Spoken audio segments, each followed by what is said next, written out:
ಇನ್ನು ಸೆಪ್ಟೆಂಬರ್ 22ನೇ ತಾರೀಕಿನಿಂದ ಜಾತಿ ಜನಗಣತಿಯ ಮರು ಸರ್ವೆ ಆಗ್ತಾ ಇರೋ ವಿಚಾರಕ್ಕೆ ಸಂಬಂಧಪಟ್ಟಂತೆ ನಿಮ್ಮ ಪವರ್ ಟಿವಿಗೆ ಮಧುಸೂದನ್ ನಾಯಕ್ ರಿಯಾಕ್ಷನ್ ಕೊಟ್ಟಿದ್ದಾರೆ.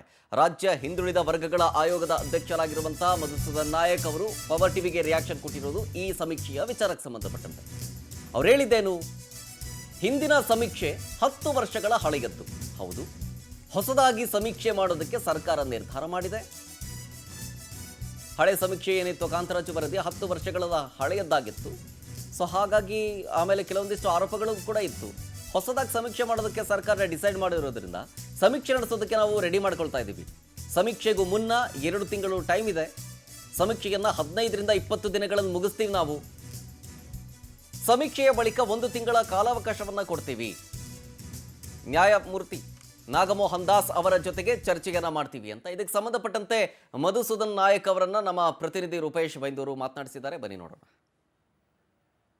ರಾಜ್ಯ ಸರ್ಕಾರ ಜಾತಿ ಸಮೀಕ್ಷೆಯನ್ನ ಮಾಡ್ತೀವಿ ಅಂತ ಹೇಳಿ ಘೋಷಣೆ ಮಾಡಿದೆ.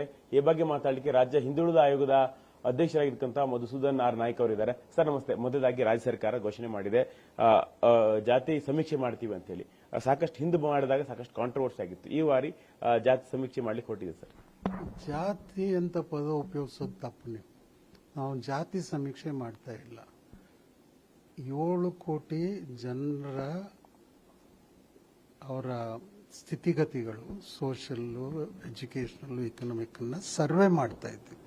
ಸರ್ವೆ ಅದು ಜಾತಿ ಗಣತಿಗಿಂತ ಬಹಳ ಡಿಫ್ರೆಂಟ್ ಇದೆ. ಅದನ್ನೇ ನಾನು ಅವ್ರಿಗೆ ಹೇಳ್ತಾ ಇದ್ದೆ. ಒಂದು ಸ್ವಲ್ಪ ನೋಡಿ, ಕಾನ್ಸ್ಟಿಟ್ಯೂಷನ್ನಲ್ಲಿ ನಾವು we must abide by constitution ಅಲ್ವಾ, ಅದರ ಪ್ರಕಾರ ಮಾಡ್ಲಿಕ್ಕೆ ಬರೋದಿಲ್ಲ.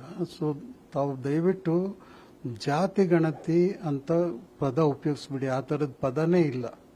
ನಮ್ಮ ಆಕ್ಟ್ ಪ್ರಕಾರನೂ ಮ್ಯಾಂಡೇಟ್ ಇರೋದು ಸಮೀಕ್ಷೆ.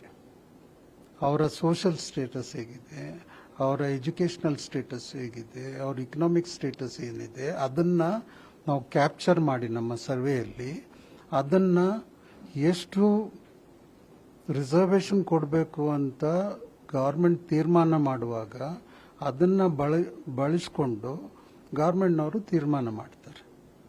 That is the process are the functions of this commission and the government under the act. So ಈ ಸಮೀಕ್ಷೆ ಮಾಡ್ತಾ ಇರೋದು ನಾವು ಸೋಷಿಯಲ್, ಎಜುಕೇಷನಲ್, ಇಕನಾಮಿಕ್ ಅದಕ್ಕೆ ಆ್ಯಡ್ ಮಾಡಿದ್ದೀವಿ. ಎಂಪ್ಲಾಯ್ಮೆಂಟು ಮತ್ತು ಪೊಲಿಟಿಕಲ್ ಆಲ್ಸೋ ಈಗ ಈ ಸಮೀಕ್ಷೆಯಲ್ಲಿ ಆ್ಯಡ್ ಮಾಡಿಬಿಟ್ಟು ಡಾಟಾವನ್ನು ಜನರೇಟ್ ಮಾಡ್ತೀವಿ.